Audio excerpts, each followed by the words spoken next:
नमस्कार, होमिल टीवी भारत में आपके स्वागत। लखनऊ में लोकदल पार्टी ने आज एक प्रेस कॉन्फ्रेंस आयोजित की, जिसमें पार्टी के राष्ट्रीय अध्यक्ष सुनील सिंह ने पंचायत चुनाव को लेकर बड़ा बयान दिया। और सुनील सिंह ने कहा है कि पंचायत चुनाव समय पर और पूरी पारदर्शिता के साथ कराए जाने चाहिए। उन्होंने भारतीय जनता पार्टी को चुनौती देते हुए कहा है कि यदि पंचायत चुनाव को सही तरीके से पूरा नहीं कराया गया तो इसका राजनीतिक नुकसान बीजेपी को उठाना पड़ सकता है। उन्होंने यह भी दावा किया है कि किसान वर्ग इस मुद्दे पर सरकार को माफ़ नहीं करेगा। इसी प्रेस कॉन्फ्रेंस में उन्होंने उत्तर प्रदेश सरकार में मंत्री ओम प्रकाश राजभर को लेकर भी टिप्पणी की।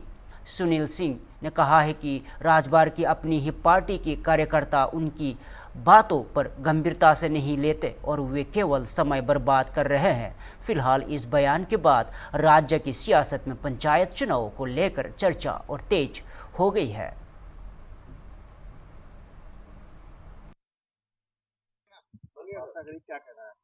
देखिए, उत्तर प्रदेश में पंचायत राज गांव की तीसरी सरकार, जो देश की तीसरी सरकार होती है संवैधानिक, उसको पूरी तरह दबाने का, उनके चुनाव ना कराने का काम उत्तर प्रदेश में हो रहा है।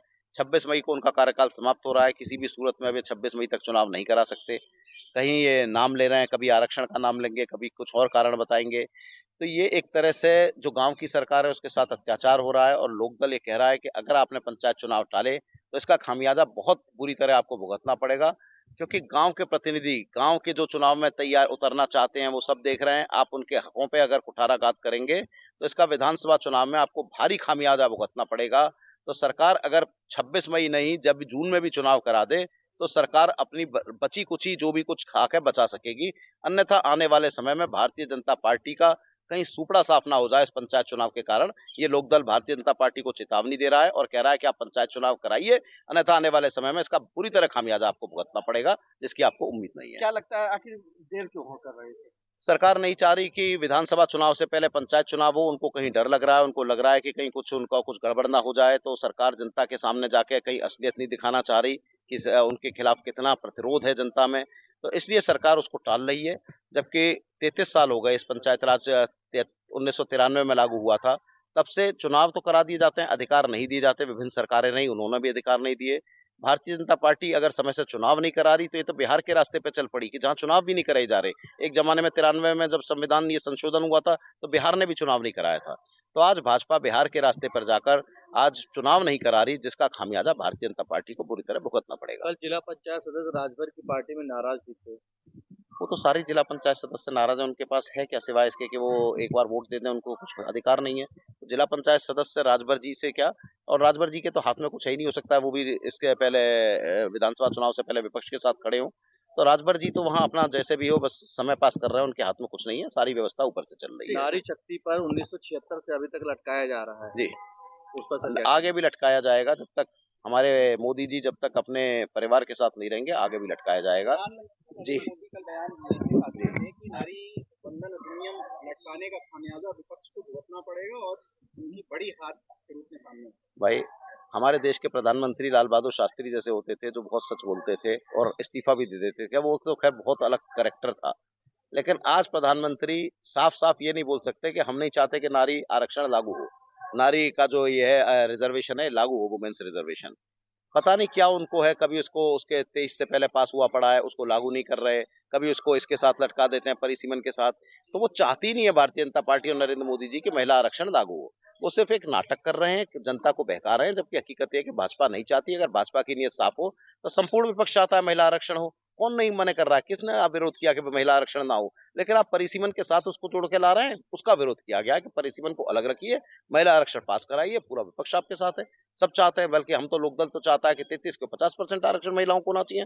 अगर आगे दी भागीदारी है तो 33% का क्या मतलब है? ये 33% रिजर्वेशन में तो 1993 में जो ये कांग्रेस की सरकार है, इन्होंने पंचायत राज में लागू किया था। आप 33% आरक्षण की क्यों बात कर रहे हैं? महिलाओं की आधी भागीदारी है, कम से कम 50% आरक्षण महिलाओं को दिया जाना चाहिए, जो उनका अधिकार है। इसमें कौन सी ऐसी बात है? और देश के 2 बड़े शीर्ष पद हैं, चाहे राष्ट्रपति और प्रधानमंत्री, इनमें एक पद महिला के लिए होना चाहिए, ताकि महिलाओं को पूरी तरह उनको मिले अधिकार उनका। तो ये आज भारतीय जनता पार्टी जो कह रही है, हमारे प्रधानमंत्री चाहे मोदी वहां कहें, वाराणसी में कहें, चाहे दिल्ली में कहें, जो बोलते हैं वो करते नहीं है, और जो करते हैं वो तो पता नहीं क्या है, वो क्या करते हैं, उनका भगवान भी मालिक नहीं है। बंगाल में प्रथम चरण चुनाव हुए थे, भारी मात्रा उत्तर प्रदेश के हरदोई में एक जनसभा को संबोधित करते हुए प्रधानमंत्री नरेंद्र मोदी ने समाजवादी पार्टी और कांग्रेस पर तीखा हमला बोला है। प्रधानमंत्री मोदी ने कहा है कि समाजवादी पार्टी विकास विरोधी और नारी विरोधी है। उन्होंने आरोप लगाया है कि हाल में दिनों में कांग्रेस और सपा का महिलाओं के प्रति रुख एक बार फिर सामने आया है। प्रधानमंत्री ने नारी शक्ति वंदन संशोधन का जिक्र करते हुए कहा है कि केंद्र की एनडीए सरकार इस प्रस्ताव को लेकर आई थी, जिसके लागू होने पर 2029 से ही लोकसभा और विधानसभा में महिलाओं को आरक्षण मिल सकता था। उन्होंने दावा किया कि इस संशोधन से बड़ी संख्या में महिलाएं संसद और विधानसभा तक पहुंच पाती और यहां बिना किसी अन्य वर्ग के हिस्से को कम किए संभव होता। लेकिन उनके मुताबिक समाजवादी पार्टी ने इस प्रस्ताव के खिलाफ वोट किया। इस बयान के बाद चुनावी माहौल में राजनीतिक बयानबाजी और तेज हो गई है। बंदरबाट करने वाले जिन सपाइयों के हाथ से सत्ता गई है, उन्हें यूपी की ये प्रगति पसंद नहीं आ रही है। वो एक बार फिर यूपी को पुराने दौर में धकेलना चाहते हैं। वो एक बार फिर समाज को बांटना और तोड़ना चाहते हैं। साथियों, समाजवादी पार्टी विकास विरोधी भी है और नारी विरोधी भी है। अभी बीते दिनों देश ने एक बार फिर सपा और कांग्रेस जैसी पार्टियों का असली चेहरा देखा है। केंद्र की एनडीए सरकार संसद में नारी शक्ति वंदन संशोधन लेकर आई थी। अगर ये संशोधन पास हो जाता तो साल 2029 के चुनाव से ही महिलाओं को विधानसभा और लोकसभा में आरक्षण मिल जा। बड़ी संख्या में हमारी माताएं बहनें सांसद विधायक बनकर दिल्ली लखनऊ पहुंचती, वो भी किसी और वर्ग की सीटें कमी हुए बिना। लेकिन सपा ने इस संशोधन बिल के खिलाफ वोट किया। साथियों, इस बिल से सभी राज्यों की सीटें भी बढ़ती है। हमने संसद में साफ साफ कहा था सभी राज्यों की सीटें एक ही अनुपात में बढ़ेगी। लेकिन यूपी को गाली देकर पॉलिटिक्स करने वाली डीएमके जैसी पार्टियां, उन्हें इस बात पर आपत्ति थी कि यूपी की सीटें क्यों बढ़ेगी। आप देखिए, समाजवादी पार्टी संसद में उन्हीं के सुर में सुर मिला रही थी। ये सपा वाले यहां से पश्चिम बंगाल में विधानसभा चुनाव 2026 के दूसरे चरण के मतदान को लेकर राजनीतिक बयानबाजी तेज हो गई है। इस बीच केंद्रीय मंत्री पीयूष गोयल ने मतदान प्रतिशत को लेकर बड़ा बयान दिया है। पीयूष गोयल ने कहा है कि दोपहर 1 बजे तक 61% मतदान इस बात का संकेत है कि मतदान प्रक्रिया निष्पक्ष तरीके से चल रही है। उन्होंने दावा किया है कि चुनाव आयोग के विभिन्न कदमों के कारण लोगों ने बिना डर के मतदान किया है और उन्होंने आगे कहा है कि पश्चिम बंगाल के लोग अराजकता से मुक्ति चाहते हैं और इतना ही नहीं, इतना अधिक मतदान इस बात का संकेत है कि जनता में गहरी नाराजगी और बदलाव की इच्छा है। साथ ही उन्होंने यह भी टिप्पणी की है कि मुख्यमंत्री के तौर पर ममता बनर्जी के दिन अब ज़्यादा नहीं बचे हैं। फिलहाल राज्य में मतदान जारी है और सुरक्षा व्यवस्था के बीच वोटिंग प्रक्रिया पर सभी का नज़र बनी हुई है। 1 बजे तक 61% वोट दर्शाता है कि कैसे स्वतंत्रता से फ्री एंड फेयर वोटिंग हुई है, कैसे इलेक्शन कमीशन के अलग अलग कदम के कारण फियरलेस शायद पहली बार पश्चिम बंगाल में लोग वोट देने के लिए जा पाए। निश्चित रूप में ममता बनर्जी जी के दिन अब बहुत कम रह गए हैं मुख्यमंत्री के तौर पर।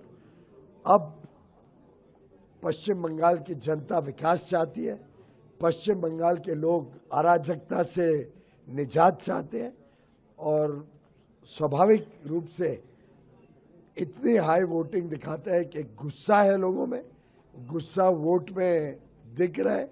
युवा युवतियों को एक उज्जवल भविष्य की कामना है और ये भारतीय जनता पार्टी की सरकार आने के बाद ही उन्हें विश्वास है कि पश्चिम बंगाल में एक अच्छा उज्जवल भविष्य मिलेगा। पश्चिम बंगाल चुनाव को लेकर सियासी बयान लगातार सामने आ रहे हैं और इस बीच जेडीयू के राज्यसभा सांसद संजय कुमार झा ने बड़ा दावा किया है कि पटना में बयान देते हुए संजय कुमार झा ने कहा कि पश्चिम बंगाल से लौटने वाले लोग यह बता रहे हैं कि राज्य में परिवर्तन की लहर दिखाई दे रही है। उन्होंने कहा है कि पहले चरण के मतदान के बाद ही इसके संकेत मिलने की लगे थे और संजय कुमार झा ने आगे कहा है कि उन्हें उम्मीद है कि 4 मई को पश्चिम बंगाल में एनडीए के पक्ष में फैसला आएगा। उन्होंने यह भी दावा किया है कि पहले जिन इलाकों में मतदाताओं को रोकने की बातें सामने आती थी, इस बार वही लोग बिना डर के मतदान कर रहे हैं और बड़ी संख्या में वोट डालने निकल रहे हैं। फिलहाल पश्चिम बंगाल में चुनावी माहौल गर्म है और सभी दल अपनी अपनी जीत को दावे कर रहे हैं। एनडीए के नेता लोग वहां जा रहे हैं और साफ तौर पर जो कमियां हैं उसे पब्लिक भी देख रही है कहीं ना कहीं। आप कैसे देखते हैं उनके मामले? देखिए, बंगाल में जो फीडबैक आ रहा है, जो लोग भी गए हैं चुनाव प्रचार में, बिहार के बगल का स्टेट है, वो बिल्कुल लग रहा है कि वहाँ चेंज का मूड है और फर्स्ट फेज के चुनाव के बाद ही ये सिग्नल आने लगा था। आज तो सेकंड फेज का चुनाव है। मुझे लगता है कि आने वाले टाइम में जो रिजल्ट 4 तारीख को आएगा, बंगाल में एनडीए के पक्ष में बिल्कुल माहौल दिख रहा है और वहाँ पर जिस टाइप से सरकार चली है पीछे, जिस तरह की घटना होती रही या किस तरह से ऑर्गेनाइज तरीके से पूरा का पूरा वोटर को रोका जाता है। ये बिहार में इसका 5% होता था, आप ही लोग कितना बैठ के दिखाते। बिहार जैसा फेयर चुनाव कहीं हुआ है क्या? जो पिछले अभी जो चुनाव यहाँ पर हुआ है, लेकिन जिस तरह से ऑर्गेनाइज क्राइम के तरह जो वोटर को रोका जाता है, तो हमको लगता है कि इस बार डर लोगों का निकला है और लोग उस हिसाब से वोट देने निकले। पश्चिम बंगाल विधानसभा चुनाव के दूसरे चरण के मतदान के बीच राजनीतिक बयानबाजी तेज हो गई है और इस बीच बसपा नेता तरुण चुग ने बड़ा बयान दिया है। तरुण चुग ने कहा है कि पश्चिम बंगाल की जनता विकास, सुरक्षा और पारदर्शिता के मुद्दे पर वोट कर रही है और डबल इंजन सरकार के पक्ष में समर्थन दे रही है। उन्होंने दावा किया है कि मतदाता प्रधानमंत्री नरेंद्र मोदी के नेतृत्व में बसपा को समर्थन दे रहे हैं। उन्होंने आगे आरोप लगाया कि जनता वंशवध, भ्रष्टाचार और अराजकता के खिलाफ एकजुट हो रही है और तरुण चुग ने यह भी कहा है कि जनता का संदेश साफ है, अब बदलाव चाहिए और भाजपा की सरकार चाहिए। फिलहाल राज्य में मतदान जारी है और सुरक्षा के बीच वोटिंग प्रक्रिया पर सभी की नजर बनी हुई है। पश्चिम बंगाल की जनता डबल इंजन सरकार के विकास, सुरक्षा और पारदर्शिता के पक्ष में नरेंद्र मोदी जी को वोट कर रही है। वंशवाद, जिहादी मानसिकता और भ्रष्टाचार के खिलाफ जनता आज लामबद्ध है और निश्चित रूप से जनता का जवाब है बाय बाय ममता और अब चाहिए नरेंद्र मोदी जी के नेतृत्व में बंगाल में भाजपा की डबल इंजन की सरकार। टीएमसी का कुशासन, भ्रष्टाचार, जिहादी और हिंसा से भरा हुआ मॉडल अब जनता नकार की है और ये अब मॉडल जाने वाला है और बंगाल की जनता निवेश, रोजगार, इंफ्रास्ट्रक्चर, सबका साथ, सबका विकास का भाजपा के मॉडल को जीत में बदल रही है। ये चुनाव सत्ता का नहीं, बंगाल के भविष्य का फैसला है। एक तरफ ममता बनर्जी का कुशासन और जिहादी निर्ममता वाली सरकार है, दूसरी तरफ नरेंद्र मोदी जी के विजन के साथ तेज विकास, जनता व निर्णायक बदलाव की ओर वोट कर रही है। पश्चिम बंगाल के भवानीपुर और नंदीग्राम विधानसभा क्षेत्र में मतदान के दौरान राजनीतिक बयानबाजी और आरोप प्रत्यारोप तेज हो गए हैं और इस बीच बसपा नेता एवं उम्मीदवार शुवेंदु अधिकारी ने प्रशासनिक आदेशों और मतदान प्रक्रिया को लेकर गंभीर आरोप लगाए हैं। शुवेंदु अधिकारी ने दावा किया है कि चुनाव से जुड़े अधिकारियों की ओर से ऐसा निर्देश जारी किया गया है जिसके तहत 4 से अधिक लोगों के एक स्थान पर इकट्ठा होने पर कार्रवाई की जा सकती है और केंद्रीय सुरक्षा बलों को आवश्यक कदम उठाने के अधिकार दिए गए हैं। और उन्होंने यह भी कहा है कि जो मतदाता अपना वोट डाल चुके हैं उन्हें घर लौटने के लिए कहा जा रहा है। और इसके अलावा उन्होंने कुछ समूहों पर मतदान के दौरान हंगामा करने का आरोप लगाया और दावा किया है कि इसके जवाब में क्षेत्रों में राजनीतिक और सामाजिक ध्रुवीकरण देखने को मिल रहा है। और फिलहाल प्रशासन की ओर से मतदान प्रक्रिया को शांतिपूर्ण और व्यवस्थित बनाए रखने के प्रयास जारी है और पूरे इलाके में सुरक्षा व्यवस्था कड़ी कर दी गई है। पूरा प्रदेश में अभी सीओ ने ऑर्डर कर दिया 4 से ज्यादा आदमी जहां खड़ा होगा उसको खदेड़ने के लिए जो मर्जी सेंट्रल फोर्स करना चाहिए। गैस लाठी सब अलाउ कर दिया अभी। सर अभी आप जो वोटिंग हुई है उसके पूरा पश्चिम बंगाल में सर जिस तरह की वोटिंग सीओ ने ऑर्डर इश्यू कर दिया 4 से ज्यादा आदमी जिसका वोट हो गया घर चला जाओ, खड़ा रहेगा तो सीआरपीएफ कार्रवाई करेगी। 65% वोट हुआ है दादा, अभी तक 65% वोट हुआ है जहां कुल 62% होता था कलकत्ता शहर में 55% होता था। अभी 65% हो गया है। अभी तो कर्ज कर गया पुराना। दादा जब आप जय हिंद भवन में पहुंचे तो वहाँ हंगामे का कारण क्या था? बांग्लादेशी मुसलमान घुसपैठिया जिनका नाम डिलीट हो गया वो लोग कर रहा था। लेकिन टीएमसी के लोगों का आरोप है कि आप खुद वहाँ बूथ पे काफी देर तक पहुंचे और आपने बवाल करने की कोशिश कि कैंडिडेट के बूथ में नहीं जाएगा। ममता नहीं घुमा, मैं 14 कंपार्टमेंट में गया है 70 बूथ में। ममता बनर्जी 4 कंपार्टमेंट में गया है 20 बूथ में। तो उनको भी राइट है 267 में जाने के लिए। 96 वो वोटिंग सेंटर है, मेरा भी राइट्स है। मैं तो पत्रकार आप लोग को भी मैं गुंजाइश किया कि बाहर रहो, वोटर को मत डिस्टर्ब करो। वो 50-60 आदमी लेकर घूम रहा था, मैं जब गया था घर में घुस गया। क्यों? असीम बोस का घर में बांग्लादेशी मुसलमान मुझे देख के उनका वोटर लिस्ट से नाम चला गया ना, इसलिए थोड़ा बांग्लादेश का जो मुसलमान का स्लोगन है जय बांग्ला कर रहा था। मैं काफी 15 मिनट तो अलाउ किया, बोलने दीजिए कैमरा में। इसमें तो मेरा 10,000 वोट बढ़ गया ना। हिंदू जाग चुका है, सब हिंदू तांता लगा रहा है, बोले हमारी हिंदू भाई के ऊपर अत्याचार कर रहा है मुसलमान लोग। हम लोग को पहले वोट दे देना चाहिए हिंदू भाई को, मेरा तो फायदा ही हुआ। और उसका बाद जब सेक्टर ऑफिसर आया, आरओ आया, सबको मैं फोन करके ऑब्जेक्शन किया। वो लोग जब आया तब मैं उनको वहाँ एक नाला है, नाला के अंदर घुसा के आया। दादा बहुत सारी महिलाओं को आगे कर दिया गया था, क्या जानबूझकर प्लानिंग के तहत आप महिलाओं को आगे किया गया आपके सामने? ना महिला नहीं था, 2-4 महिला था। हिंदू आपका लड़का था, सब मुसलमान लोग, ये भारतीय मुसलमान नहीं है। क्या भवानीपुर में नंदीग्राम रिपीट हो रहा है? इतना हड़बड़ी मत कीजिए, मार्जिन बता दूंगा 6 बजे के बाद। पश्चिम बंगाल चुनाव 2026 के दूसरे चरण के मतदान के दौरान कोलकाता के बेलघाटा से तृणमूल कांग्रेस के उम्मीदवार कुणाल घोष का बयान सामने आया है।